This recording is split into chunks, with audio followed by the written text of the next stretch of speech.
Good morning, everyone. How are you guys all doing today? It is, yes, that time for us to do another initial impressions video.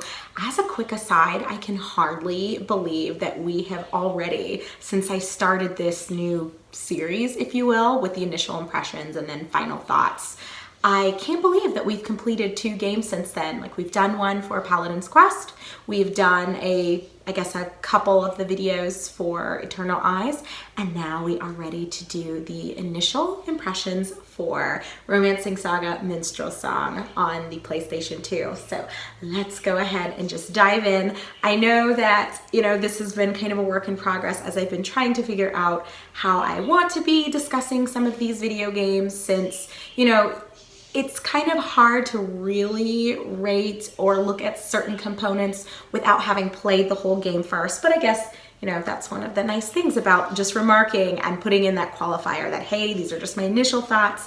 And once we get to the final thoughts video, we'll kind of know a little bit more how things played out from start to finish. And were my first impressions correct, or do things kind of change as I go through the journey of playing the game for you all? Well, let's kind of just dive into my thoughts so far, and we'll see if everything holds up once we are done with Romancing SaGa. So just kind of starting out with the general way that I tend to review games. You guys know that I have kind of bigger categories that I look at, and if there's something else that really stands out or I feel like it doesn't really fit appropriately in any of my categories, I'll just sort of tack those on to the end of this video. So the first thing that I always like to kind of dissect and discuss is the story or the narrative, the plot. So in Romancing SaGa Minstrel Song, I almost said Romancing SaGa Minstrel SaGa, but I mean, I guess, hey, that could work. But the way that this game is kind of structured, and this is hopping around a little bit and isn't really pertinent to the narrative category quite yet, but just to throw it out there, this game is quite huge in that it's exceedingly non-linear and it's not a narrative-driven game at all. And that isn't to say that there isn't a strong narrative and that there isn't a lot of backstory and lore building and world building going on here, but that's not what kind of drives you as the player through this game. One of the things that's, in my opinion, quite remarkable about Romancing SaGa is the fact that you kind of pick and choose your protagonist and pick and choose your adventure. And it's interesting to me because I haven't played any of the SaGa games. Like, I've seen a couple of them, and I have a mild awareness and mild understanding of the IP, but I would not call myself someone who was familiar with the SaGa series at all. So I am not in this category of people that kind of knew what to expect really going into it. I would say my exposure in general, not just to Romancing SaGa Minstrel Song, but to any SaGa game and the whole SaGa franchise is pretty blind, or fairly blind. Maybe not 100%, but pretty close to that. So I was aware that this was going to be kind of a pick your own adventure, choose your own adventure experience, but I didn't know it was going to be to this extent, in that there is a story. Like, the game even kind of opens when you first select your protagonist, because you do have the option of choosing from 8 different characters to kind of kickstart your journey and kickstart your adventure. But it gives you this nice little snapshot of the world. It defines what the world is called. It's Mardius. And, even just looking at kind of the tagline that's tied to the game and to the box, it even says that there's something that's kind of amiss in the world of Mardius and something looming and pending. And there's just this whole menacing air to the game, but it's very non-specific.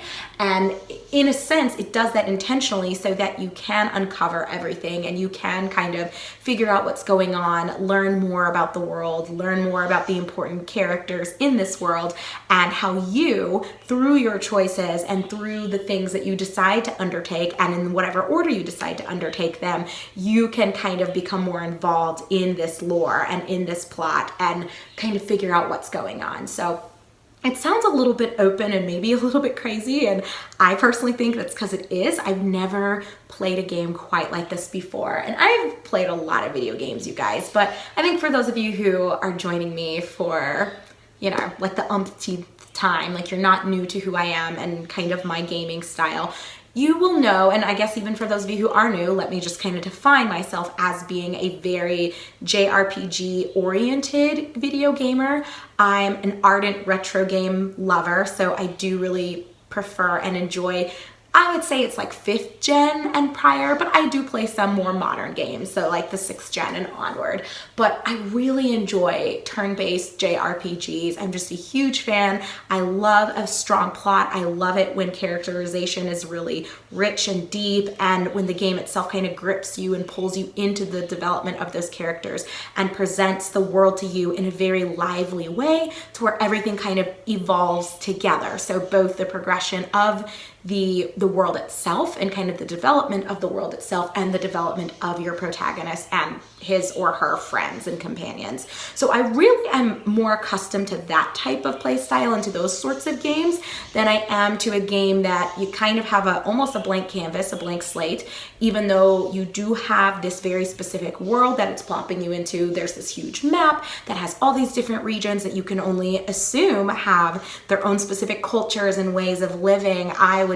I'm just going to guess that it's going to be a fairly diverse and racially disparate world where there's not a whole lot of homogeneity, I guess, where you're going to see a lot of variance, I think, in the types of people and the things that they're talking about, and everything is going to feel somewhat isolated yet still united by the fact that they're all inhabitants of this planet and of this world. So that's really exciting and really cool, because usually in games that I've played, you are taken through each of these places and kind of led with a leash where you need to go, and maybe there's some room for exploration and backtracking to uncover secrets, but not really a whole lot. Like, you're still very strictly, not super strictly, but you know what I mean, you're somewhat strictly guided from point A to B, and then from B to C, and C to D, and then maybe D will let you go to E or F, but you know, it all kind of comes back around full circle. So I say all of that just to kind of give you guys sort of an understanding if you haven't watched me play through any of this yet. And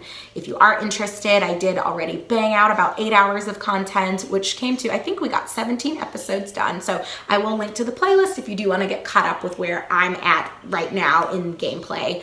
I guess for those of you who aren't familiar with the game, want to kind of explain why it is in a sense a little bit hard as of right now for me to really rank or describe my impression of the story, because there hasn't really been a strong story established yet, because it's a pick and choose your own adventure sort of experience where I think depending on where I end up going and with whom I engage conversation or trigger certain dialogue options and opportunities, that's how I'm going to learn more about the world, not really just by going from one place to another and striking different objectives off my list. Like, the game is encouraging you and really motivating you to invest time into uncovering more about the lore and more about different characters. So a really good example of this is I ended up starting out as Claudia. She was the ranger slash hunter out of the 8 protagonists that you are presented with at the beginning. And one of the first areas that you can go to is called Melvir, and there's this humongous library, and I spent like a 40-minute episode to reading all of the books that were available to you in the library, and there were some things that talked about the whole world of Mardius, but then there were also more specific things that talked about like the different gods and goddesses and like the spells that correspond with them, where the temples are located. There was a book on the ecology of the world of Mardius, just really random things that in certain video games, I think after being 8 hours in, you would kind of know for sure what the story is by now, or at least have a general idea. But in this one, not really so much. It does, I think, let you know early on who the true adversary is and the true antagonist is. And I mean, I guess I don't know for sure, but I'm guessing it's Sarween. But you don't really know like what other sorts of hurdles and obstacles are going to surface as you're progressing through this, because you're not really, at least I'm not really sure right now, like how are we even going to encounter Sarween? How are we even going to initiate some sort of final battle? Like, you're not really sure what you need to be doing. It's a very quest-driven game, and it's a very exploration-driven game, not narrative and plot-driven. So Probably not for everyone, but I guess, again, that whole little synopsis is just thrown out there. I mean, that's hardly a synopsis, right? That's like 8 minutes of me talking about kind of the story and characterization, but all that's thrown out just to say it's really hard right now to describe characters and to describe the plot to you guys, because it's unraveling in genuinely real time based on choices that I make and not based on, I guess, the parameters that the game wants to reveal things to you. So I could probably find out different things faster than someone who maybe starts out as Barbara and maybe they don't have access to a library. Or perhaps someone else, like what was another character? Jamil was the thief. Like maybe he learns different things before even I, as Claudia, looking through the Melvier library, have already learned. So I think this game just has a whole lot of depth to it, and it's kind of up to you to uncover it. And you know, it's really up to chance, I guess, in what order you uncover it based on which characters you pick, who you opt to talk to, and at what point you opt to talk to them. So I'd say it's even probably the same for your protagonists, where I think everyone, and I don't know for sure because I've only picked Claudia and I am playing this blindly, so I can't really compare what starting with Claudia is like, I guess, in comparison to starting out as like Albert, I think is another one of the characters. I think he's like a knight or nobleman or something, but I don't really know how those kind of differ. But I would venture that every character has kind of their own little opening and you learn a little tiny bit about them, but then you're just thrust into the world of Mardius, and it's up to you based on whatever region you start in. Do you want to start by exploring the city over here? Or do you want to go to the woods and start a quest where you're looking for something or fetching something? The entire experience, the entire journey, everything is just up to you, finding these quests, finding these opportunities yourself, and uncovering the world and uncovering new characters and developing them that way. But I think specific to your protagonist that you choose, there's probably not a whole lot of development and a whole lot of depth there, because from my understanding and what I have experienced so far, it seems like the game intentionally means for you to immerse yourself into whatever protagonist you choose and kind of evolve with the character by going through these quests and by picking certain options that might have various outcomes depending on what dialogue choice you select. So that's kind of what I'm thinking is going to be what's going to happen in terms of the plot / narrative and even just like characters and characterization as a whole. I don't think that it's easy to just throw out my feelings about it yet, because I still feel like there's a whole lot left for me to uncover and a whole lot left for me to know. But what little I have uncovered as Claudia and playing through in the order that I've chosen, I feel kind of excited. Like, this is one of the first times I've played a JRPG that it truly feels unknown and unpredictable, because it seems to me like anything can happen because I don't know anything about anything or anyone. I get little snippets of information that can help guide what choices I make and where I maybe want to explore next. But outside of that, it is up to me to do what I want. So I guess all of that just to say that I'm enjoying the way that the narrative is presented so far, and I am enjoying the characters. The world doesn't feel empty, and it certainly doesn't feel static or dull, but it is hard to say that it's wholly immersive and wholly gripping yet, because there's still a lot left in the air and still a lot left for me to uncover, if that makes sense. With the narrative kind of like moved out of the way, let me just sweep it aside, because I don't really know if it's going to be good or if it's going to be bad or how it's going to continue to evolve. But for now, I think it's really exciting how it's been presented, and I'm really enjoying the way the game has been structured. So, you know, moving a little bit more quickly through these other categories. So story, check. Let's talk a little bit about the visuals. So this, I guess I should say I'm not greatly disliking the visuals, but I do think, admittedly, that Romancing SaGa Minstrel Song for a 2005 release on the PlayStation 2, it is a bit dated in its presentation. I think if you even compare it to games that were released a year or two prior. So what was the first .hack game? Was it Infection? I believe .hack Infection came out in 2003, and it looks much better. I almost feel like for Romancing SaGa, they were trying to capture this anime vibe and almost like an anime type of artistic style, but they also combined it with realistic elements. So it's this weird combination, and this might not make sense to some of you, but it's almost like if Square had tried combining the art style and the model styles of Final Fantasy VIII with Final Fantasy VII, where character models are very blocky like Final Fantasy VII, but they have like realistic, the proportions aren't realistic, but at the same time, it's really hard to describe. They took a weird, I think, art direction in terms of the actual models, but textures are fairly nice and fairly detailed. I think in general, the way that different cities, and granted, again, I haven't explored that many, so I can't speak to even, I would say I can't even speak to a considerable chunk of the atmospheres and environments that I'll be seeing from start to finish in this playthrough. But it seems to me, as I've encountered so far, like the different towns have kind of a lot going on in terms of each one has sort of, I guess, the same subset of activities and places for you to go, but they're structured a little bit differently. The layout of the map is a bit different depending on which town you're in. And I think characters that you encounter can be different, and it shuffles through specific quest or quest related activities. So with all that being said, again, it feels, this game is just really hard to talk about because it's so open, but specific to the visuals, what I mean by even giving you all of this detail is that with all of these things going on, I think they did a really good job of arranging all of the environments in a very specific way to where you're maybe in familiar territory, but you're still encountering new things at the same time. So again, I think specific to models and specific to the graphics, I like the way the game looks, although I can acknowledge that it's kind of funky. It takes a little bit for your eyes to adjust to because the models are so blocky, yet at the same time weirdly realistic. It just looks a little old, I think, compared to games that came out around the same time or even earlier than this one. But graphics certainly are not bad, and I think the designs of characters, they're pretty diverse as well.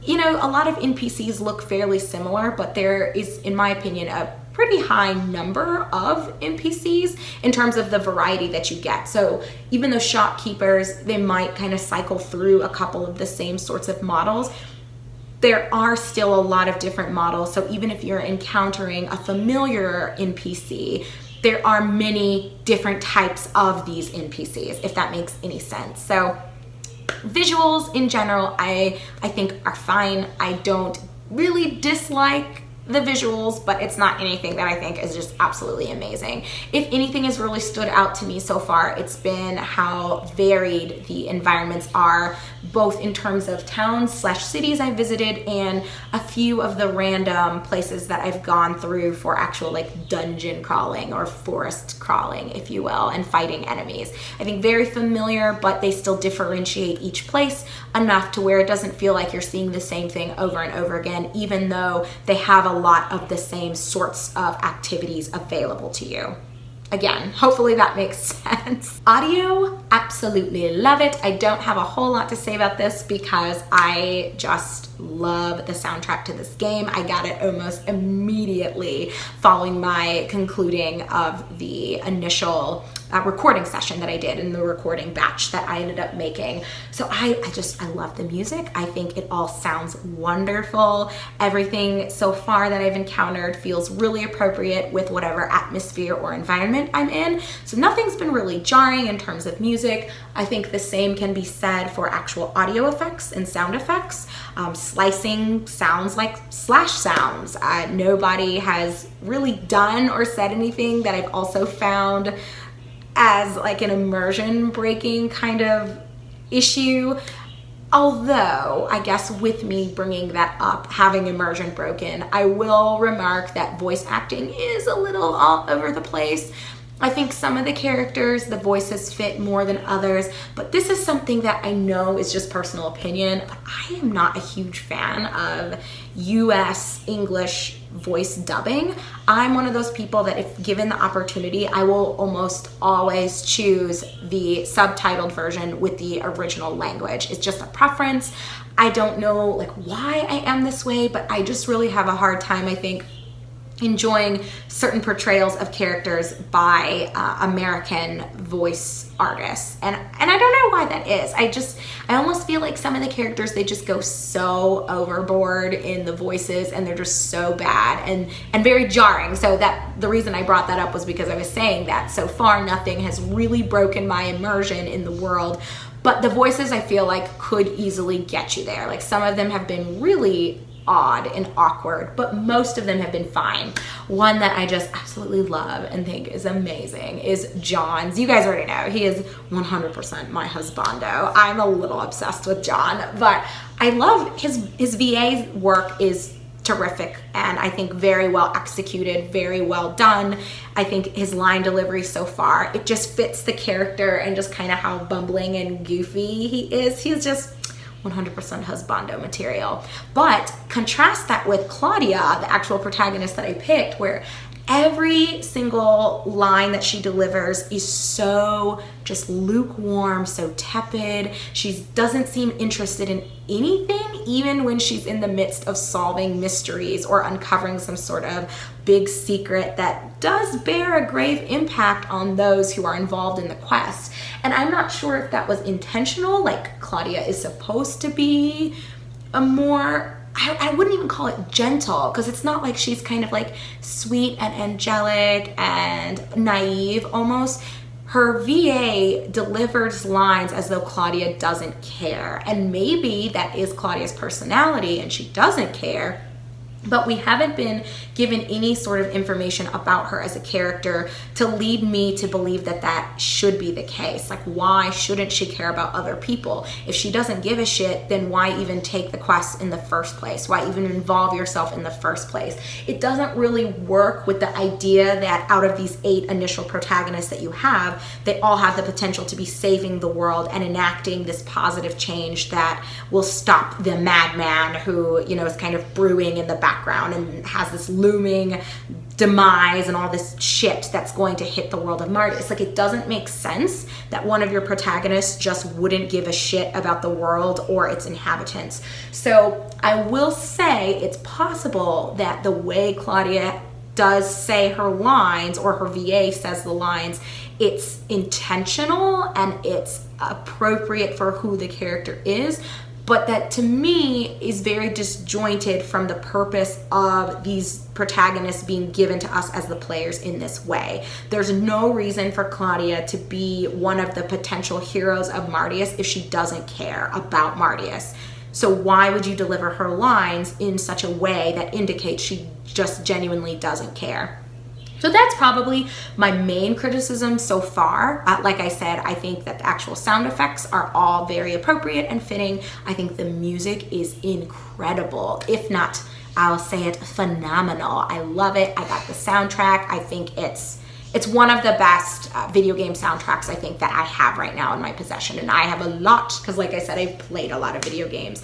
But the voice acting is a bit all over the place. There's some of it that's good, aka John, the husbando, and there's some of it that's really out there. And I'm okay with that with NPCs, but I'm not as okay with it when it's the protagonist that I've selected. I don't think her voice actress did a good job at all in how she portrayed Claudia, and I think it's a bit disappointing that they didn't redo the lines and make her more interesting, because we've even met a couple of the other starting characters. So like Jamil is one, and he, as the thief, is kind of a cocky asshole.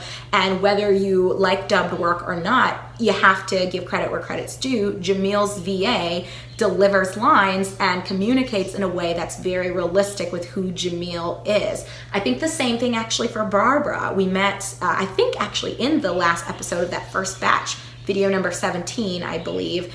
Barbara is the dancer, and so she's very friendly, she's very warm, very inviting, you know, just the type of person who has a whole lot of charisma, very gregarious, enjoys meeting new people and learning more about them, just a very inviting personality, and her VA delivers that beautifully. So it not only fits with who the character is, but it fits with what she as a potential hero would be like. And I think even though Jamil's a little bit more of a cocky douchebag, it still fits that he is a competent thief and he delivers his lines as though he's a competent thief, and he theoretically could be the hero of a world or of, you know, any story, because he can think things through and he's like quick with it. And yeah, he doesn't need to answer to anyone. He's Jamil. He don't answer to nobody. So it's weird to me that out of all of the starting characters so far that we've met, Claudia's seems to be the worst voice acted, and I don't know how that happened. So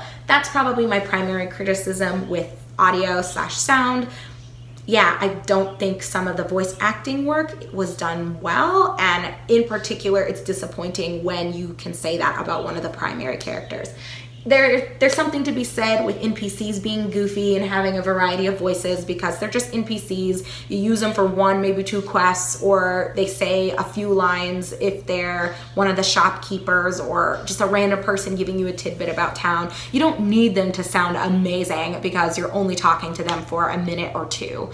But I feel like Claudia or your protagonist need to have compelling voice work and compelling delivery, because you're with them for the entire 40, 50, 60, who knows, maybe 70 plus hours that you will be playing the game as them. So disappointed with that, sorry to say. Last thing that I want to quickly touch upon, although I kind of briefly mentioned this when I was speaking on the matter of story/narrative, is with the gameplay/certain mechanics. So I already described, so I won't beat a dead horse and belabor this, that this game is just exceptionally vast. It's so non-linear, it's very open. You kind of are picking and choosing and piecing together your own adventure, because it's more quest and exploration driven than it is story/plot driven. I wouldn't even say it's character driven, because your characters are, in my opinion, and by characters I mean the starting protagonists, they are intended to be somewhat of blank slates for you to role play as, and you to kind of go through the adventure. You're them, but you're also yourself. And I think that's part of why it is such a good choice that they made this as open-ended as it is. But I think when you're looking at that beyond the actual story and you're assessing it and considering it in light of actual gameplay and mechanics, I can see why some people absolutely hate this game, but I also see why people think it's one of the best RPG experiences they've ever had. So one of the things that comes with the game being just really open-ended and really non-linear is that you don't have a whole lot of direction. So if you don't like to read, or you are somewhat of an impatient person and you don't like exploring on your own and just trying out new things, I think the game can come across as just a place where you can get lost, and it becomes very easily frustrating, and you can't enjoy yourself because you don't know where you need to be going, or you don't know how you need to be doing whatever it is you start doing. And okay, so I guess to look at it from the perspective of someone who dislikes it, I think a really good example of this is in some of the quests and how they're structured. So for example, I have already completed a couple quests that are pretty open and they don't hold your hand and tell you a whole lot of what you need to do. So for example, specifically, I did one that started in Orifont, I believe is the mining town's name in the Befall Empire. You go there for the first time and a bunch of monsters looted the depository and took a bunch of gold and peace out. So you get there, you fight them, and then this nobleman named Patrick comes up to you and he's basically like, don't sweat the small stuff, this was just a small amount of money, who cares? And then the quest looks like it's over. Like you didn't really stop them, but you had that little cut scene with Patrick, and then there's really no direction as to, well, is this over? Do I need to go look for the monsters? Is there something else I need to do to bring this money back? I would consider myself someone who, because I'm kind of nerdy and geeky and I really am driven by plot and I am driven by a good narrative, I like to kind of think through things and I like to theory craft, like, how is this story going to end, or where should this be leading me? So for me, it's kind of perfect actually, because when that ended, that cutscene with Patrick, I believe I even kind of mused aloud with you guys in tow in that episode, there has to be a way for me to find where these monsters went, and there has to be a way for me to get the money back, even if Patrick doesn't give a shit about it. So I did go to the wrong place first, but I thought about where would monsters go in this area, and surely they couldn't have gone far, because why would someone from a different region care about the money here in Orifont? So in my mind, it made sense. I was almost like a little detective, where I knew they had to be in one of two places. So I went back to Mazewood, looked around for like 2 or 3 minutes, and then it occurred to me, like, they're probably not here. But then I decided to go back to the sewers of Melvir, and I found them, and I was able to actually complete the quest. And in addition to completing the quest, well, I got the full reward from doing it, whereas I wouldn't have gotten it if I had just kind of left it at that, which is what the game sort of suggested. But I also unlocked access to a new recruit, i.e. Patrick. So for me, that was kind of perfect, and it was really inspiring that I have this power to actually think things through like Claudia would have to. So that's what I mean when I was saying earlier that I think this game is truly intended for you to role play, even though it's not in the traditional sense a narrative driven JRPG. I think because it is more quest and exploration driven, you are supposed to assume the role of your protagonist and try to think through it like they would. So that works great for me, and I find that quite rewarding.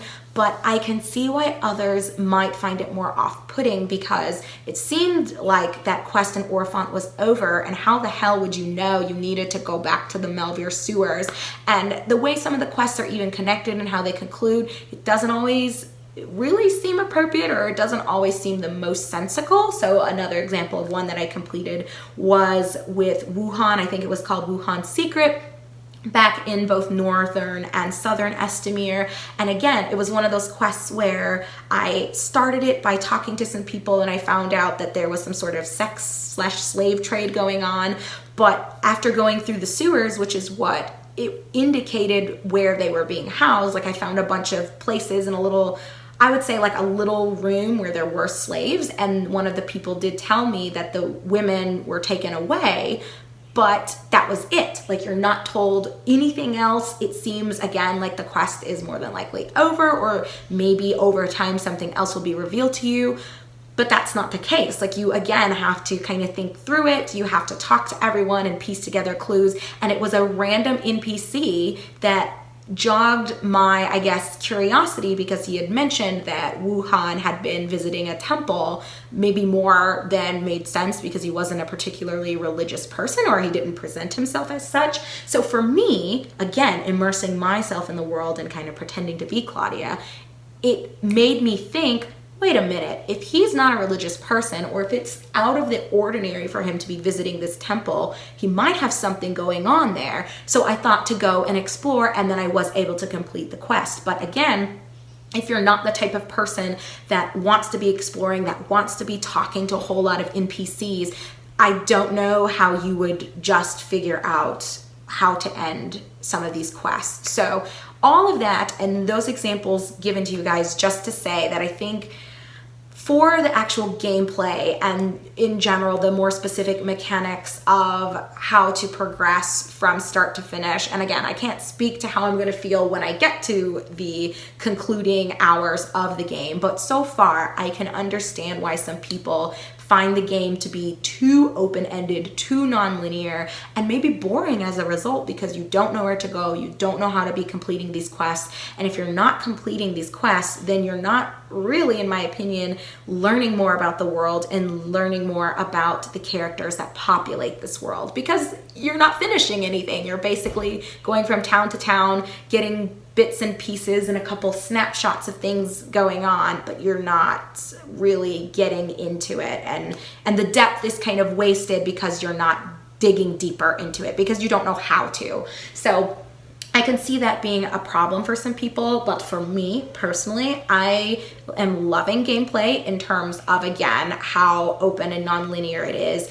As for, you know, depth in terms of specific mechanics, so like combat, so physical combat, magic / spell-based combat, in general, I think this game has a lot of different mechanics, and I, again, can see why people are divided when it comes to all of these things, because everything has just an extraordinary level of depth that is almost unnecessary, I will acknowledge. So for someone who maybe doesn't like this sort of game, I can see them saying and vocalizing that their issues with this stem from the fact that everything is so complicated. So the game isn't experience and level driven, or it's not based on your characters being level 30 and 40, 50 to 99. Instead, you gain random stats, and I'm not sure like if there's a way that people's stats kind of specifically grow, like if it's based on certain characters, they have a higher intelligence stat gain, for example, whereas someone else might have a higher charisma stat gain. I don't really know the intricacies of it yet, but it does seem fairly random. Now, with that being said, because the game isn't based on your characters being a specific level, instead it's based on you using specific currencies to unlock classes. There are also different proficiencies, and there are spells that are also tied to classes, but the spells are purchased for specific people. You're not like getting items that you can activate. It's more complicated than I think is warranted, to be fair. So again, like I said, I'm trying to look at this from the people that dislike it, as well as, you know, I'm in the camp of people that really enjoy the vastness of this, and I like the complexity. I don't think it's too complex to the point where it's unenjoyable, but I can see why that would be the case for some people, because to learn spells, it took me a really long time to figure out how to put spells on my characters. I think it was like episode 14 or something like that. So I was probably like 6.5 hours into the game, whereas for most JRPGs, it's as simple as you maybe have characters that can be mages, or even if it is, again, like a class driven or like a currency motivated, like class unlocking system. It's like once you open a certain class, from there, maybe there are different orbs that you would combine in different games, or you would just buy a spell and like all spells are available to you as a mage. But this one, it's like different classes can learn some spells but not others, based on whether you have allegiance to the different gods that correspond to the type of magic. So for example, there's like hydrology, which is water-based, pyrology, which is fire-based, like terrology, earth-based, aerology, which is air-based.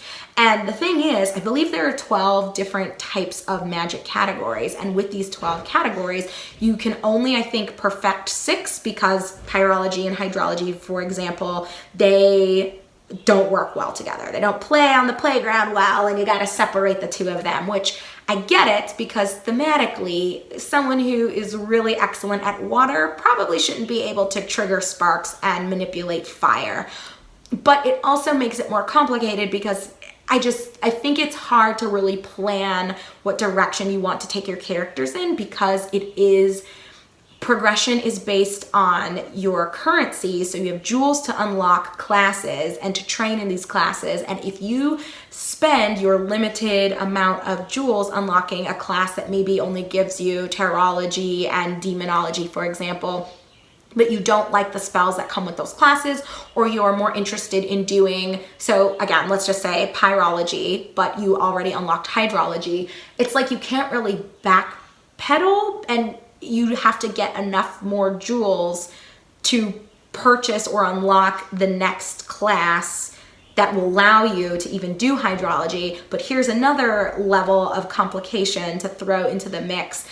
Different towns have different mentors, so the people that teach you these classes, and the different mentors in these various towns have just different classes that they can provide to you or provide training to you in. So if you're in Melvir, for example, you might find someone who can teach you the class that has hydrology, but it might not be anywhere else on that continent. And so you either have to go back to learn it, or if you're looking for something specific or a specific type of combination, you have to just wait until you find a mentor that can teach it to you. I'm not really explaining this well because I'm still trying to figure out how the classes work and the synergy between different classes, and proficiencies are like more specific traits. So like lock picking, sneaking, you getting the, I guess, upper hand in combat, so enemies not attacking first and you attacking first, having the ability to jump and climb. There's just so much. It's so deep, you guys, and it's so complex. And I know I probably am just like sounding like I'm a little bit of a nut job and like I just haven't figured this out, and maybe that's part of it. But I say all of this again to sort of illustrate that it's just so out there, like all these different mechanics, where for me, it's kind of fun to put the pieces to the puzzle together. And I'm okay with not even really knowing what the final picture of the puzzle is supposed to look like. But I totally understand why for some people you have no idea what this is supposed to look like, and then all of the pieces are just scattered everywhere. And so not only are you fighting to pick up the pieces to the puzzle, but then you don't even know what it's supposed to look like as you start putting everything together, and the image takes so long to become clear. So that's a really weird analogy, but hopefully you can understand what I'm talking about. So I guess the long story short about, gameplay and general mechanics, I love how non-linear this game is. I find it to be remarkably rewarding that I can sort of uncover all of the secrets of Romancing SaGa, and that's secrets in terms of like the story and the characters that are in this world, as well as the secrets of those gameplay mechanics, like figuring out how to become a strong mage or figuring out how to be the best melee wielder that I can be. There's so much to it. You can even craft weapons, or it seems like you're not making the weapons, but you can add extra stats to weapons by visiting a blacksmith. There, I guess, are different vendors that allow you to focus on building your own healing consumables. So in a sense, I guess you could say that there is crafting in this game as well. So just to add to the mix, that you have all these different classes that focus on developing your character in a variety of ways in terms of physical combat. The same can be said for spell-based combat, but you also have, I guess, more practical classes that you can explore that allow you to either mine your own ore so that you can temper your weapons to make them more powerful, or unearth herbs so that you can make consumables that I'm guessing not only can heal your character in combat, but maybe permanently increase stats, or maybe there will be offensive consumables, so like throwing bombs or something like that. I don't really know how deep they're going to get with some of these more trade-based or more practical skills and more practical pieces of gameplay, but it's just crazy that that's there in addition to all these other things we've talked about. So the game is humongous, you guys, and I really love it, but I understand maybe why some people don't love it as much. So coming back full circle, this was a whole lot to say about this game because I think there is a whole lot to this game. But the final thing that I guess to throw out my prediction and my initial impression of is with replayability. So again, I'm only 8 hours into this game, and I would venture, I mean, without cheating, of course, because if you're going to use a guide to get through this from start to finish, you could probably do it in like 30 hours because you automatically understand how all the mechanics work. You probably can see where all the quests are and in what order you need to be doing things to unlock all of the quests. I'm sure it talks a little bit more about stat gain, so you're getting your characters to the levels they need to be so that you're not ending up in an area too early and getting your ass whooped. You know what I'm saying? So I guess someone who is using a guide or something could complete this in like 30-ish hours, but I'm gonna guess for someone who is playing more like me, so you're completely blind and you're just thinking through everything, visiting everywhere, talking to everyone, I would guess this game is going to take like 50, 60, maybe even 70 hours to play. But even though that sounds like a really huge time commitment to completing this game, I'm going to venture that replayability is quite high because there are those 8 different starting characters. So maybe for someone who's more of a completionist, you might want to at least see the openings for all the characters, assuming that they do vary significantly. But I think more importantly, because there is so much depth and so much complexity to gameplay and to the mechanics of the whole game in general, I think it's a very customizable experience. So playing through it right now as Claudia, I might have a certain experience where I focus on maybe my final party is going to be predominantly spell-based and I won't have a whole lot of actual physical damage dealers. And maybe I opted to do a lot more with tempering, or not tempering weapons, I'm going in the opposite direction, where maybe I focus more on an herbalist route where I make a lot of like spell, what is the word that I'm looking for? Things that make my spells more potent or make my spells more powerful. But if I played through a second time and let's say I pick Barbara, maybe I will focus more on like physical DPS and tempering the weapons for the blacksmith route and kind of doing things just totally different. I'm also going to guess that there are specific character-based quests. So playing as Claudia, I might not have all of the same types of quests that I would have playing as Jamil. So I think replayability is going to be really high for this if you're the type of person, again, who enjoys a game being very non-linear and you like the idea of it being more pick and choose your own adventure, because what you might pick with playthrough number 1, it might not be like 100% novel and 100% different in playthrough number 2, but I think this game, more so than others that I've played, is going to have a lot more to it to where you can find your experience being fairly different from your first playthrough. So that's just kind of what I'm thinking, and I could totally be wrong, and maybe all quests are open across all characters, and outside of like the first hour, all characters kind of unravel and feel the same. But you know, again, these are just my initial impressions, and we'll have to see how things hold up as we draw nearer and nearer to the concluding segments of my playthrough. So that's it from me, you guys. Oh my gosh, I just make these initial impressions and final thoughts videos so long, don't I? But that's okay. These are meant to be more laid back vlogs where we can just speak freely about the game and kind of my predictions or, you know, what my experience was like. So thank you so much for joining me for this initial impressions for Romancing SaGa, Minstrel Song on the PlayStation 2. If you haven't already watched the first batch of videos that I uploaded, definitely make sure you check it out. I will put links to everything in the description of this video.